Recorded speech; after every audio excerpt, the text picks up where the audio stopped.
गणेशाय नमः. सार्थ श्री ज्ञानेश्वरी. संत श्रेष्ठ श्री ज्ञानदेव महाराज हे 16व्या अध्यायाचा लेखन प्रारंभ श्री सद्गुरु स्तुती स्तवनाने करतात. सद्गुरूंची महती वर्णन करताना त्यांना संत ज्ञानदेवांनी तेजो भास्कर श्री सूर्यनारायणाची उपमा दिली आहे. ते म्हणतात की ज्याप्रमाणे सृष्टीत सूर्याचे आगमन झाले म्हणजे विश्वातील अंधकाराचा नाश होतो, त्याप्रमाणे श्री सद्गुरूंच्या कृपाप्रसादाने शिष्याच्या जीवनात ज्ञानसूर्य प्रगट होताच त्याच्याही मनातल्या सर्व सांसारिक वासना जळून जातात.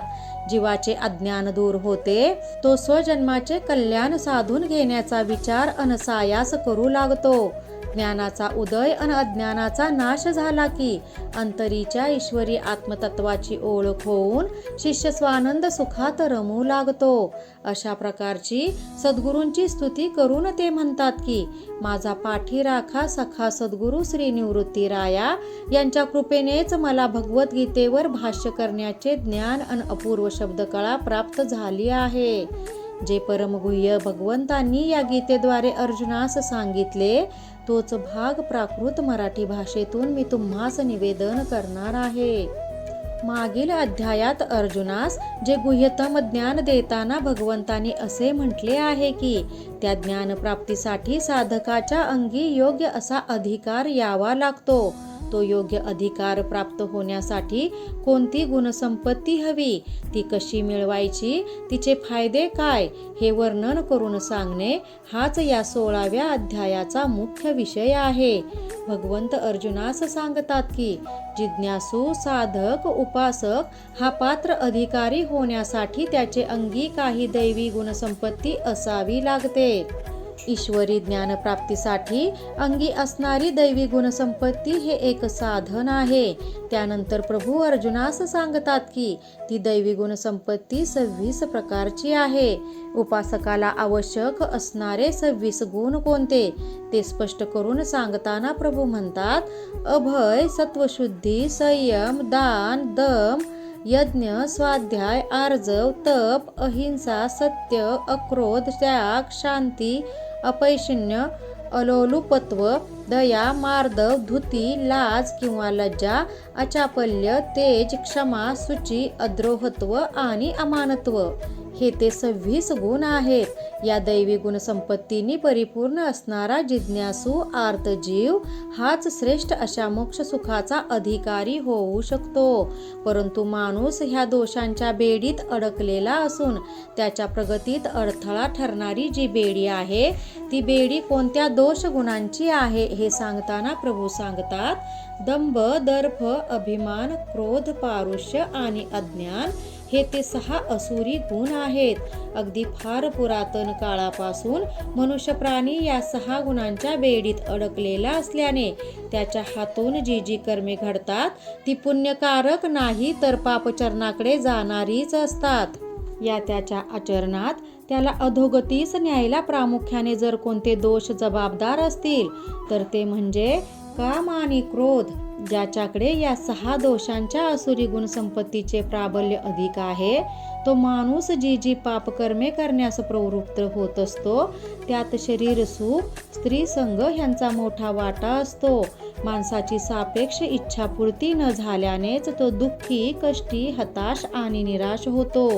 त्या निराशेतूनच त्याच्या मनात द्वेष निर्माण होतो. द्वेषातून काम अन कामाच्या अपपूर्तीमधूनच क्रोध निर्माण होतो. क्रोध हे सर्वनाशाचे कारण बनते अन जीवाचा पाप अन दुराचाराने अंती विनाश होतो. असुरी गुणसंपत्तीचे प्राबल्य असणारी व्यक्ती ही स्वतःचा तर नाश करून घेतेच, त्याबरोबर ती अन्य जीवांच्याही दुःख अन नाशास कारणीभूत ठरत असते.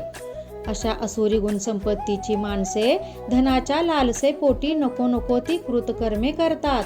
त्यांनी केलेले यज्ञ, याग, पूजा, जप, तप हे सुद्धा स्वार्थ, लोभ अन इतरांच्या अनहितार्थ असतात.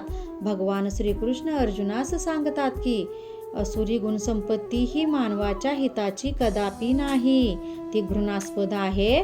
काम, क्रोध अन लोभ या नरकाकडे जाणाऱ्या वाटा आहेत.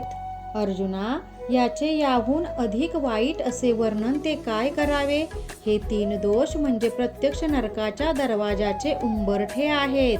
काम, क्रोध आणि लोभ यांना जो जीव बळी पडतो, यांच्या आहारी जातो, तो जीव नरकपुरीच्या दरबारात सन्मानित केला जातो. म्हणून हे किरीटी, माझे तुला हेच वारंवार सांगणे आहे की तो या त्रिपुटीपासून सदैव प्रयत्नपूर्वक 4 हात दूर राहा.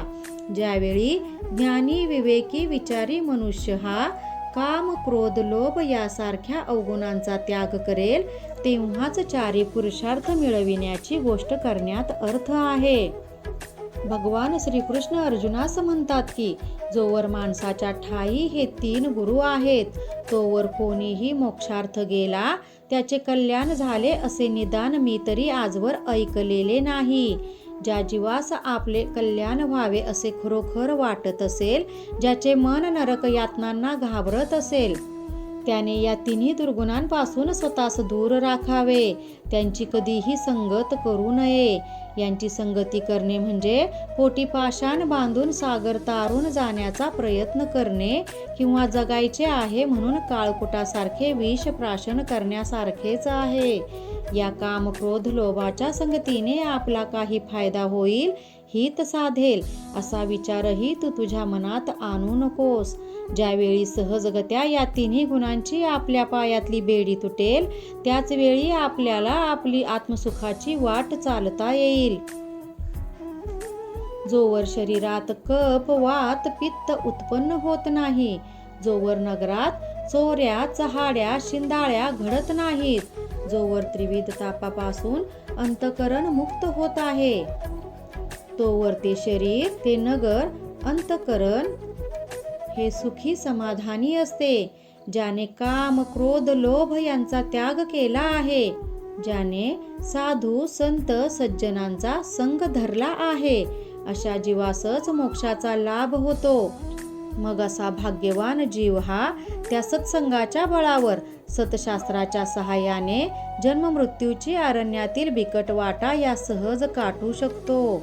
अशा जीवास ज्या गुरुकृपेमुळे त्या आत्मनंदाची वाट सापडते, तो आत्मकल्याणाचा मार्ग मोकळा होतो, ती सद्गुरु कृपा त्या जीवास प्राप्त होते.